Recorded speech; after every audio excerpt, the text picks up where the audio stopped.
కష్టపడ్డ వారికి ఫలితం లభించేది తెలుగుదేశం పార్టీలోనే.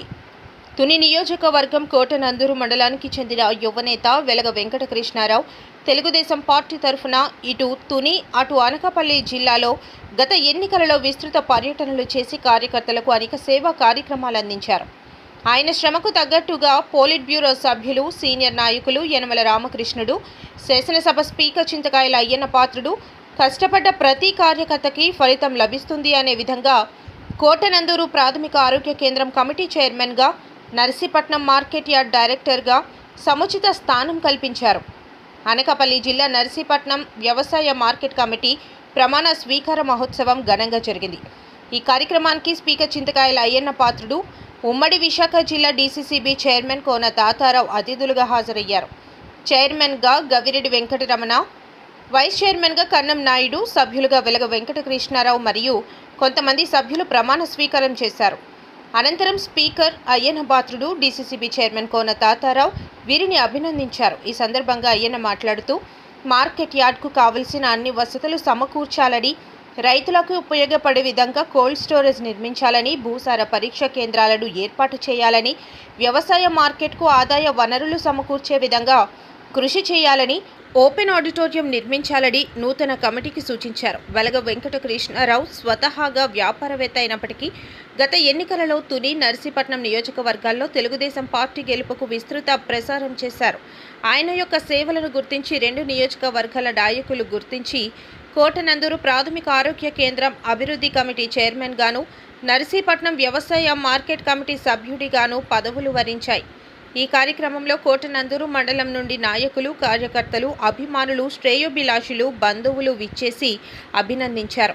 ఈ కార్యక్రమంలో తెలుగుదేశం పార్టీ రాష్ట్ర ప్రధాన కార్యదర్శి Chintakayala Vijay, Velama corporation director Rajanna Suryachandra, ZPTC Chukkala Ramanamma, Tandava జలాశయం chairman Karaka Satyanarayana, vice chairman Medapareddy Jogubabu, Mala corporation director Kondru Chinna, మాజీ మండల అధ్యక్షుడు నందిపల్లి వెంకటరమణ, కోటనందూరు మండలం నుండి తెలుగుదేశం పార్టీ సీనియర్ నాయకులు గాడి రాజాబాబు, మండల పార్టీ ప్రెసిడెంట్ పోతల సూరిబాబు, మాజీ ఎంపీపీ దంతులూరి చిరంజీవిరాజు, తుని వ్యవసాయ market committee chairman Ankamreddy Ramesh, Pentakutta Bhaskar Satyanarayana, Penumuchu Nageswararao, Ankamreddy Bullibabu, Vasam Nageswararao, Saminidi Krishnarjunudu, Bodapati Satyanarayana, Nemmadi Satyanarayana, Bylapudi Sriramamurthy, Chandaka Srinu, Koruprolu Raghunath, LSN Murthy, N John Victor తదితరులు పాల్గొన్నారు.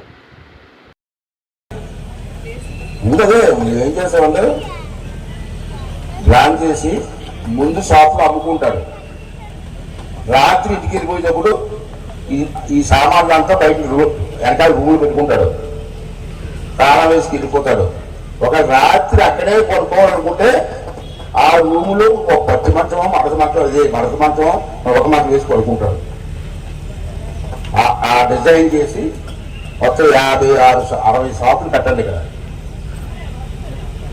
కట్టి ఒక్కొక్క వ్యాపారం అందరికీ ఒకే రకంగా ఒక్కొక్క వ్యాపారస్తుడికి ఒక షాప్ ఇవ్వండి.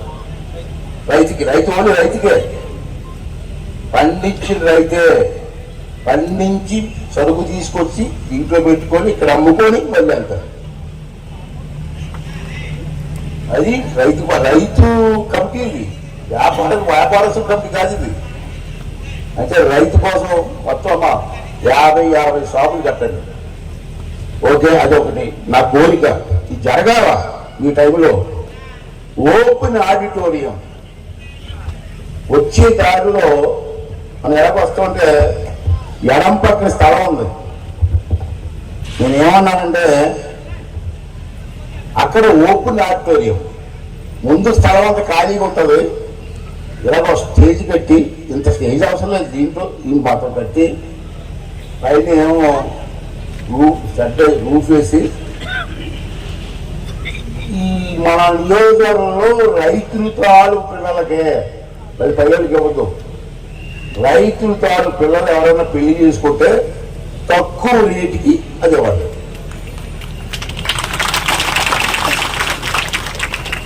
రమ్మనిగా ఓపెనింగ్ చేసుకొస్తే పెళ్ళి తక్కువ రేటుకి వస్తుంది కదా. ఆ వచ్చిన డబ్బులు మీకు ఆదాయం కదా, ఈ కమిటీకి డబ్బులు వస్తాయి కదా. రైతుకి తక్కువ రేటుకి ఇస్తారు కదా. అది ఒకటి జరగాల. వాటకోటలో రోడ్డు ఉందమ్మా, ఇటుపక్క నేను మన కారులో ఎత్తి చూశాను. ఒక స్థలం ఉంది మీకు 30x50 సైజు, 40x30 సైజు షాపులు వస్తాయి. 10 షాపులు రావచ్చు నా అంచనా పెట్టారు. కొంత 10 షాపులు కట్టండి. అది అతికిచ్చేది ఎవరో అతిగా అప్లికేషన్ పెడతాడు, ఇచ్చేయండి. నెలకి 30,000 రూపాయలు వచ్చిన 30,000 ఎంత 3 లక్షలు. నెలకు 3 లక్షలు ఆదాయం వస్తుంది. తండ్రి మళ్ళీ బంధువులకి కూడా కాదు, బంధువులు కదండి, ఎవరెక్కువ పడతాడు ఇచ్చేయండి. తర్వాత ఆ కుట్లు పైన ఏకంగా ఒక హాల్ వేయండి.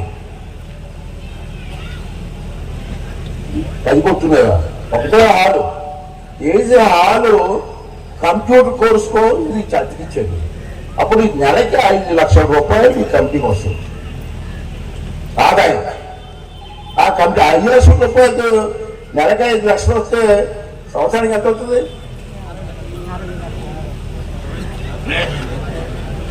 60 లక్షలు వస్తుంది సంవత్సరానికి. 60 లక్షలతో యూ కెన్ డూ వండర్స్. ఇక్కడ వండర్స్ చేయొచ్చు. అంటే ఆదాయం కూడా పెంచుకోవాలి మనం. వచ్చేసేపు మీటింగ్ వచ్చి 4 జీడిపప్పు ముక్కలు తీయడానికి సరిపోవడం కాదు, నాకు తెలుసు. కానీ మీకు చేసిన పొరపాటు ఏం చేస్తారంటే, అప్పు తీసుకున్నప్పుడు దాంట్లో ఇన్సూరెన్స్ అని ఉంటుంది. ఇన్సూరెన్స్ అది కట్టట్లేదు మీరు. ఆ అప్పులోని కట్టాలా, ఎంతో కాదు తక్కువ. ఇన్సూరెన్స్ ఎందులే అని చెప్పండి, వాళ్ళు కట్టట్లే. నేను చిన్న ఉదాహరణ చెప్తాను. మన ఆకార భావంలో మన కార్యకర్తే, మన నాయకుడే అప్పు తీసుకున్నాడు నర్సీపట్నం బ్యాంకులో. మన చచ్చిపోయాడు. చచ్చిపోతే మేము పద్మాపిల్లి కలిసి చూడడానికి వెళ్ళాం. చిన్న పిల్లలు, ఆడపిల్లలు ఇద్దరే. నాకే బాధ అనిపించి, అమ్మ బాధపడకండి, ఆ 2 ఆడపిల్లలు నేను చదివిస్తాను, నాది బాధిస్తాను, నేను డబ్బు కడతానని చెప్పాను. నర్సీపట్నం వచ్చే బ్యాంక్ మేనేజర్ని పిలిచాను. సార్ ఈ బ్యాంకే పిలిచి, ఇన్సూరెన్స్ కట్టాలి కదా, ఎందుకు కట్టలేదని అడిగాను. అంటే ఆ బ్యాంక్ మేనేజర్ ఏమంటాడు, నేను కట్టమన్నాను సార్, నాకు అవసరం లేదు ఇన్సూరెన్స్. అంత కడితే 500 600 ఉంటుందేమో, లేకపోతే 1200 కట్టలే. ఇప్పుడు ఆడు తీసుకున్న అప్పు 4 లక్షలు 5 లక్షలు అయిపోయింది. అదే ఇన్సూరెన్స్ ఉంటే అప్పంత పోను. అంతే 1200 కోసం అప్పు పడ్డాడు. ఇంతపడ్డా తెలీదు. అంటే మీ అందరినీ కోరేదంటే, బ్యాంకులో తీసుకున్న ప్రతి ఒక్కరు కూడా ఇన్సూరెన్స్ కట్ చేయండి. సావు మన చేతుల్లో లేదు, ఎప్పుడు వస్తుందో తెలియదు మనకి. ఇప్పుడు ఆ కుటుంబం అయిపోయింది. ఇవాళ తండ్రి పోయాడు, తల్లి ఒకరితో ఉంది, ఇంత కూతురు.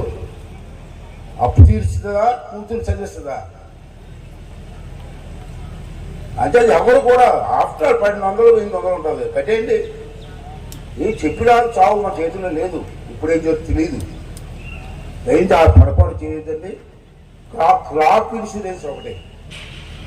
క్రాప్ ఇన్సూరెన్స్ బాగా పంట పండిస్తాం, తుఫాను వచ్చి పోతుంది.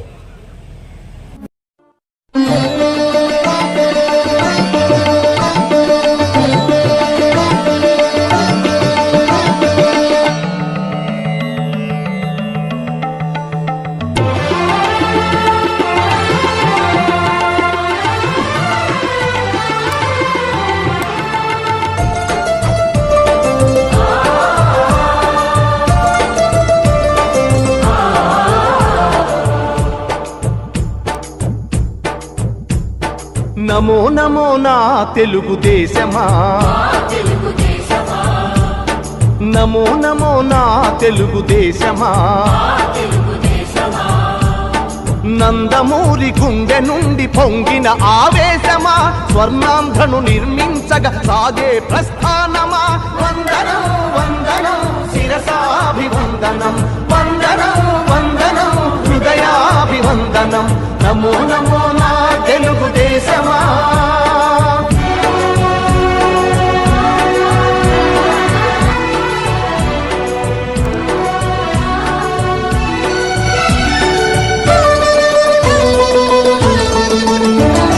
పొడిగట్టిన తెలుగువాని పౌరుషాస్మి రగిలించగా పొడగొట్టిన తెలుగు పేరి ప్రపంచాన వినిపించగా ఢిల్లీ చేతిలో కీలు బొమ్మలకు సవాలుగా కుళ్ళు రాజకీయ పదవి కుట్రలకు జవాబుగా పేదవాడిని మించిన భగవంతుడు లేడని సమాజమే దేవాలయమని సాగే ఆరాధన నమో నమో నా తెలుగుదేశమా నమో నమో నా తెలుగుదేశమా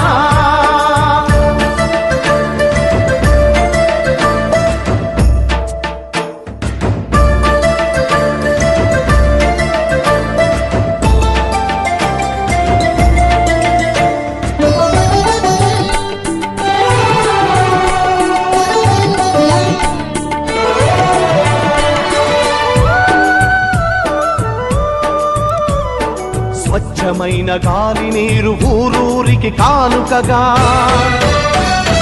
మచ్చలేని సమాజాన్ని రేపటి పౌరులకివ్వగా సోమరితనమే జాతికి రాతపుండు వంటిదని శ్రమలోనే ఎన్నెన్నో సిరి సంపదలున్నవని పని సంస్కృతి మన అందరి సహజ గుణం కావాలని కొత్త చరితకు మమ్ముల సృష్టికర్తలను చేసిన నమో నమో నా తెలుగుదేశమా నమో నమో నా తెలుగుదేశమా